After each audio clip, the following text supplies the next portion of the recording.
Medyo gumigit na ito si Boying. Mamaya pag-usapan natin yung patungkol kay Vice Ganda. Pasok! Dr. Rodante Marcoleta, si DOJ Secretary Boying Rimulya, matapos umanong sabihin ng kalihim na posibleng hindi qualified maging state witness ang mga diskaya. Ayon kay Marcoleta, taliwas ito sa naunang sinabi ni Rimulya na magkausap silang dalawa.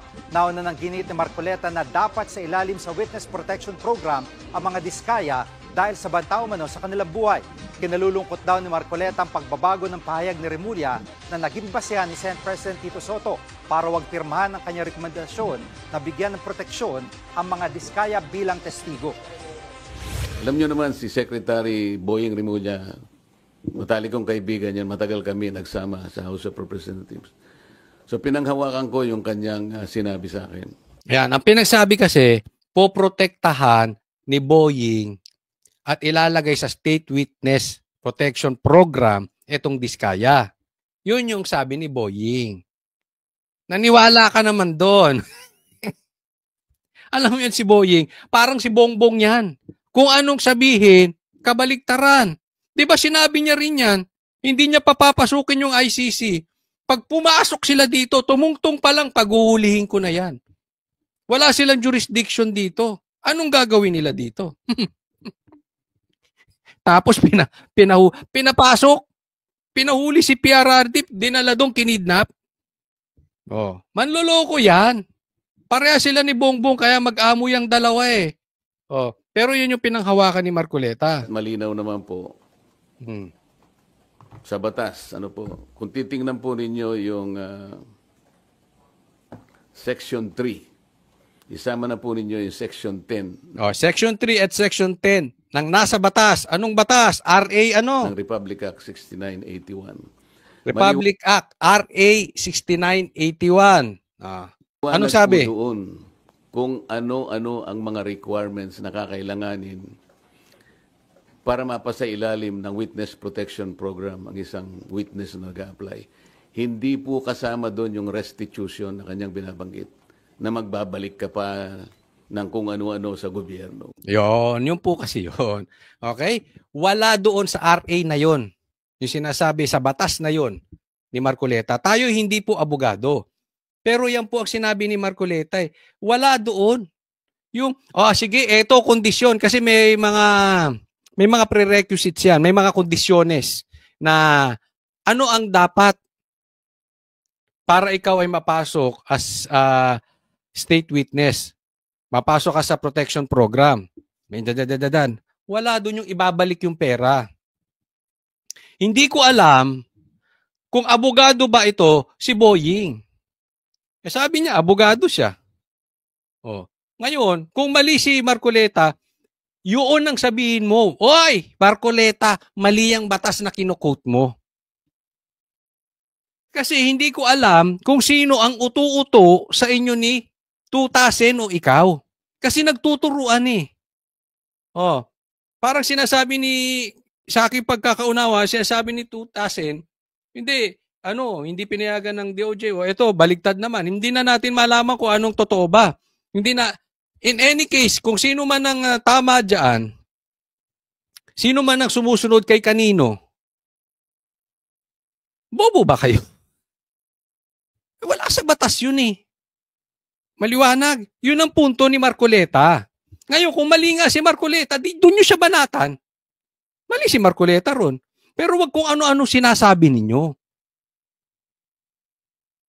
Sana to si Boying, magpakalalaki naman. May kasabihan, let your yes be yes and your no be no. Pag nagsabi ka ng yes, gagawin ko. Pag sinabi kong hindi ko gagawin. Para kayo walang paninindigan. Katulad nung sa ICC. Ano ba sinabi niya sa ICC? Di ba? Bakit? Nung iniimbestigahan na ni Amy, ano sabi? Hindi ba kami pwedeng magbago ng isip? Pambihira. Yan ang nakakatakot, pabago-bago. Tas gusto mo maging ombudsman? Itinanggi naman ni Rimulya na sumang-ayon siya sa gusto ni Marcoleta na gawing state witness sa mga diskaya. Git pa ng DOJ Secretary, kailangan muna itong pag-aralang mabuti. He spoke on the phone for a few minutes, and is that supposed to mean that I already committed to make a state witness somebody I've never met in my life? We have to look at the whole truth and veracity of all the statements made. You do not create a state witness just like that. It doesn't happen that way, that because somebody asked you and you're good friends, that it will happen already. Sinungaling! Hindi ang totoo yan. Bakit? Hina-hijack nyo si Diskaya. Alam mo, sabi ni Tito Soto, bago ka maging state witness, kailangan yung buong kwento. Sinasabi mo lang 2022 eh. Ba't hindi mo sinama yung 2016? Ang gago rin eh, no? Di ba? Hindi po mura yun. Ibig sabihin lang ng gago, loko. Ang lakas mang loko. Ang lakas mang gago. Ano ibig niyang sabihin doon? Kung hindi mo idadama yung Diskaya, wala kang proteksyon. Mamatay ka dyan. Tingnan niyo mga kalokohan nitong mga to. Ito naman ang sinasabi, ibalik muna. Lahat ng excuses, ginawa nila. So sa madaling salita, poprotektahan ka namin. Kondisyon namin. Baka sasabihin, huwag niyo isama si Tambi. Huwag niyo isama si Bongbong. Tapos, sabihin mo nang sabihin 2016. Ganun ba yung rason? Sino may sabi nun? Ha? Kailangan buo yung kwento kasama 2016. Oh. Kailangan ibalik muna yung pera. Wow! Naglolokohan tayo rito. Lahat yan wala sa kondisyonis.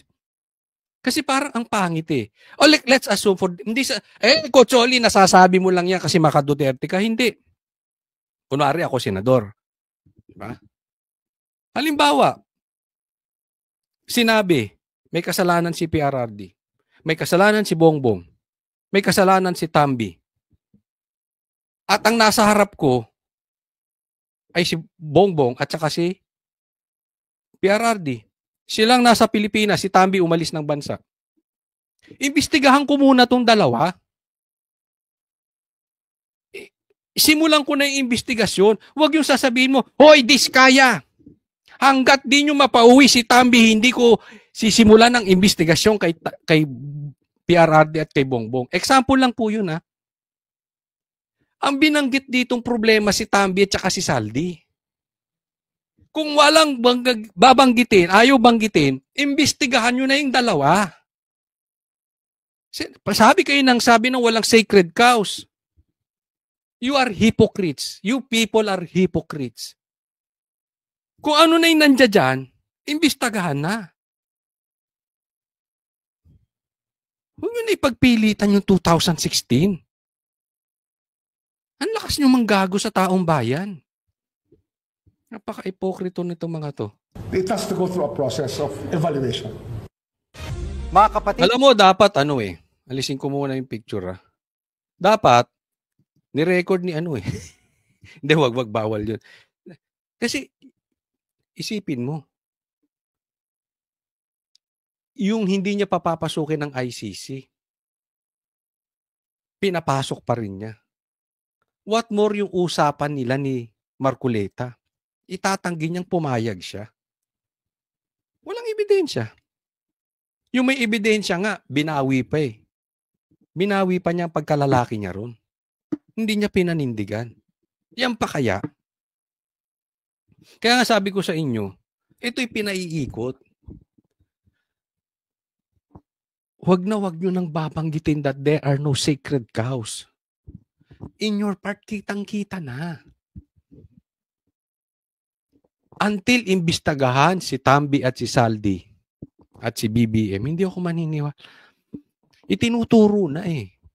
Hindi ako maniniwalang walang sacred cow sa inyo. Naglolokohan tayo. Tapos ito si maguging ombudsman. Look at his credibility. Hello? Alam natin yung nangyari sa anak. Alam natin yung nangyari kay PRRD. Kaya nga buti dinimanda ulit ni Baste. Good yan. Good yan. Kasi magiging ombudsman pa ganyan. Pag ganon-ganon. Gumigitna. Kung saan maganda offer, nandoon. O, wala ako sinasabing perang offer. Baka posisyon, baka puri, baka palakpak. Mahirap yung ganyang ombudsman. Dapat, kung ano ang pwede, pwede. Yung kay PRRD, hindi yung pinadaan ng due process. Tapos mag-ombudsman ka. Yung ngayon, pinangako mo, hindi mo magawa. Yung sa ICC, sinabi mo, hindi papasukin. Tapos, mag-ombudsman.